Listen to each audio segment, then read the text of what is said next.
selamat pagi Bapak Ibu yang dikasihi oleh Tuhan. Kita berjumpa kembali di dalam renungan harian GP Kris Pangkal Pinang. Bersama saya, Guru Injil Eber. Mari siapkan hatinya untuk mendengarkan, merenungkan firman Tuhan. Mari kita masuk di dalam doa.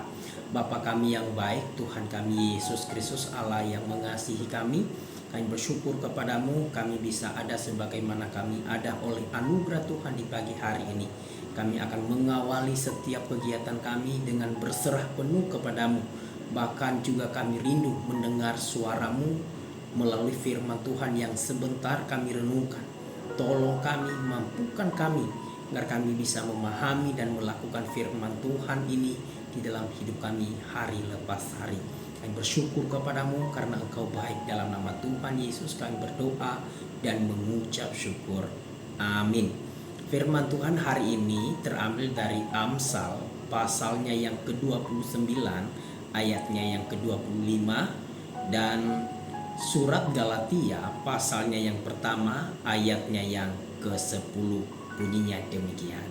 Amsal pasal 29 ayat ke-25. Takut kepada orang yang mendatangkan jerat, tetapi siapa percaya kepada Tuhan dilindungi. Galatia pasal 1 ayat 10. Jadi bagaimana sekarang? Adakah ku cari kesukaan manusia atau kesukaan Allah? Adakah ku coba berkenan kepada manusia?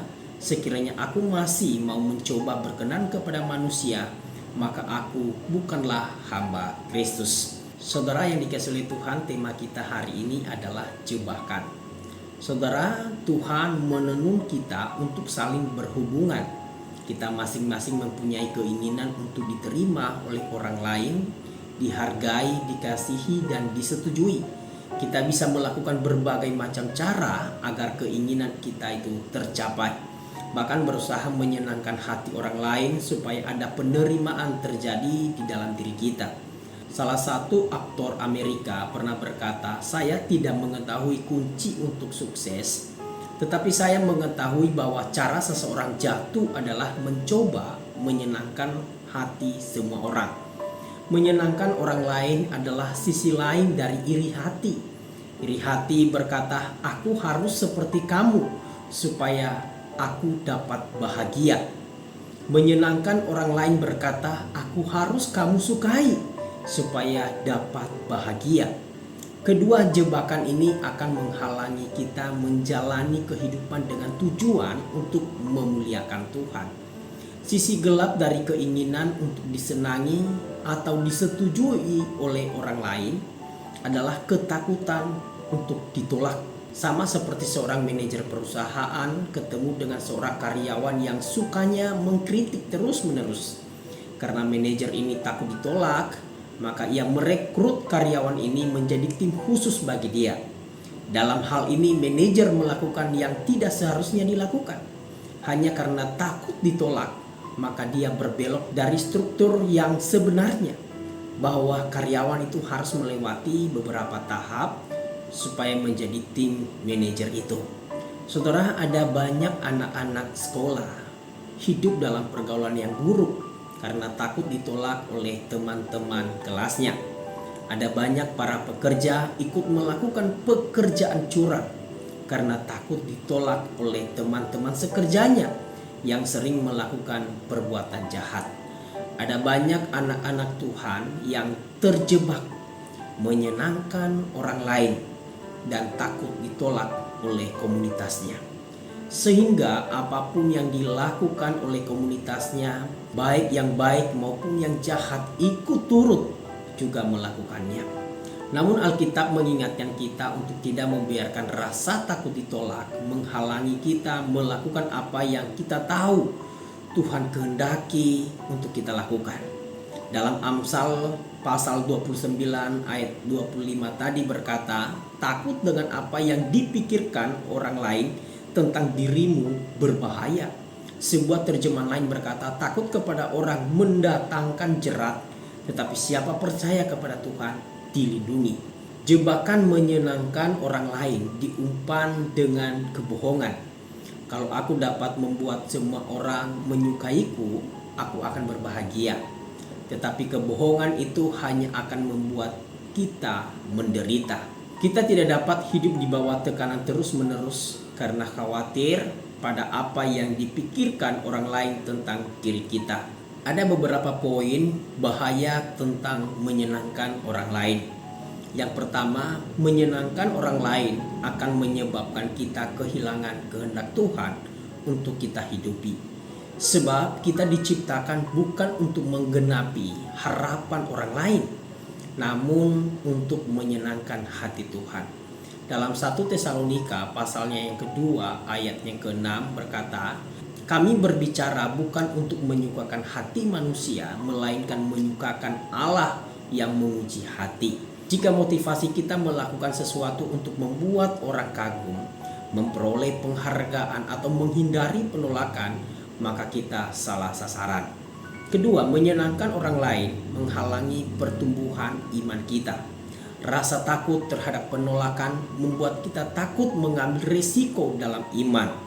Banyak orang yang tidak berani mengambil langkah iman datang kepada Kristus karena takut ditolak oleh keluarganya, dikucilkan atau direndahkan oleh teman-temannya. Dan itu adalah kesalahan fatal. Jangan pernah membiarkan orang lain menghalangi hubungan Anda dengan Tuhan Yesus. Sebab rasa takut itu akan melumpuhkan dan menghalangi pertumbuhan iman kita kepada Tuhan. Ketiga, menyenangkan orang lain menuntun pada dosa-dosa lainnya. Ada banyak tokoh dalam Alkitab yang melakukan kesalahan dan menuntun mereka pada dosa yang lain. Misalnya Harun membuat berhala emas untuk disembah ketika bangsa Israel mendesaknya. Petrus menyangkal Yesus ketika ia takut pada yang mungkin akan dikatakan orang lain tentang dirinya. Saul melakukan kesalahan karena takut kehilangan followersnya dan menuntun dia kepada dosa yang lain. Keempat, menyenangkan orang lain menimbulkan kemunafikan.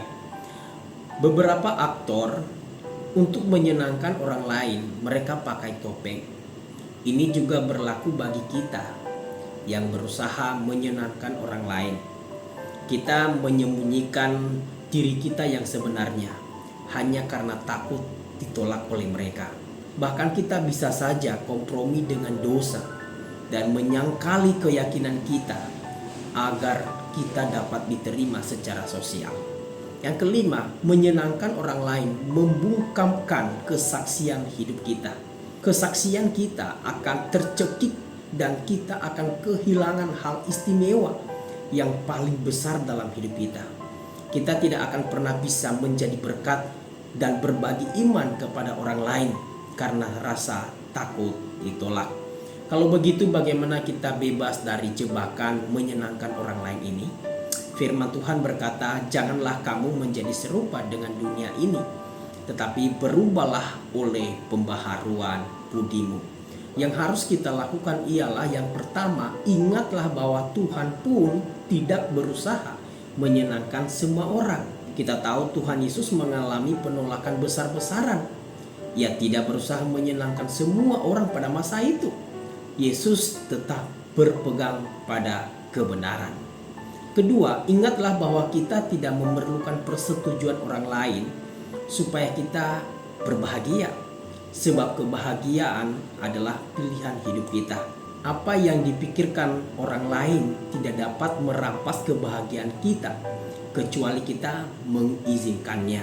Jika kita memandang kepada manusia manapun untuk membuat kita berbahagia ataupun menjaga kita tetap berbahagia, akhirnya kita akan kecewa.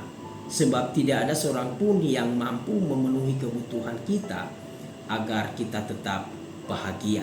Tidak ada seorang pun yang menjanjikan dan memberikan rasa aman, persetujuan, penerimaan dan kasih sayang selain daripada Tuhan. Dialah batu karang yang teguh di mana saudara dan saya membangun identitas, rasa aman dan kebahagiaan di dalamnya. Ketiga, ingatlah bahwa kita hanya perlu menyenangkan satu pribadi, yaitu Tuhan. Ini adalah kerinduan Tuhan bagi kita. Ketika kita menjalani hidup ini dan melakukan segala sesuatu untuk menyenangkan hati Tuhan, maka kita tidak perlu khawatir tentang reaksi orang lain terhadap diri kita. Paulus pernah berkata, "Jadi bagaimana sekarang? Adakah ku cari kesukaan manusia atau kesukaan Allah? Adakah ku coba berkenan kepada manusia? Sekiranya aku masih mau mencoba berkenan kepada manusia, maka aku bukanlah hamba Kristus." Yang keempat, ingatlah bahwa apa yang kelihatannya penting sekarang sebenarnya hanyalah bersifat sementara. Sebab segala sesuatu di sekitar kita yang sekarang ini menunjukkan bahwa kekayaan, popularitas, kesuksesan, penerimaan tidak ada dari nilai-nilai itu yang akan berlangsung lama. Ingatlah bahwa suatu hari kita akan memberikan pertanggungjawab kehidupan kita di hadapan Tuhan. Banyak orang merasa takut kepada penolakan dan malu mengakui Yesus dimanapun dia berada. Suatu hari dia akan memberi pertanggungjawab di hadapan Tuhan. Dan Tuhan akan berkata, "Aku tidak mengenal engkau." Yang kelima, ingatlah bahwa Tuhan membentuk kita menjadi diri kita, bukan menjadi orang lain. Apakah ketika suatu saat kita bertemu dengan Tuhan, dia bertanya, "Mengapa kamu tidak menjadi seperti saudaramu, menjadi ayahmu atau ibumu? Mengapa kamu tidak populer?" Atau bertanya, "Apakah semua orang menyukaimu dan engkau memenuhi semua harapan mereka?" Kan tidak. Tuhan tidak bertanya itu. Tuhan bertanya, "Apakah engkau telah menggenapi tujuanku menciptakan engkau di dunia ini?" Ingat bahwa Tuhan menciptakan kita bukan untuk memenuhi tujuan orang lain sehingga kita berusaha menyenangkan mereka, melainkan tujuan Tuhan yang mulia bagi masing-masing kita. Oleh karena itu kita perlu berhati-hati dalam jebakan ini agar kita tidak membelokkan tujuan utama kita yang seharusnya kita menyenangkan Sang Pencipta kita, yaitu Tuhan. Kiranya firman Tuhan ini menolong dan memberkati hidup kita di sepanjang hari ini. Amin. Tuhan Yesus memberkati.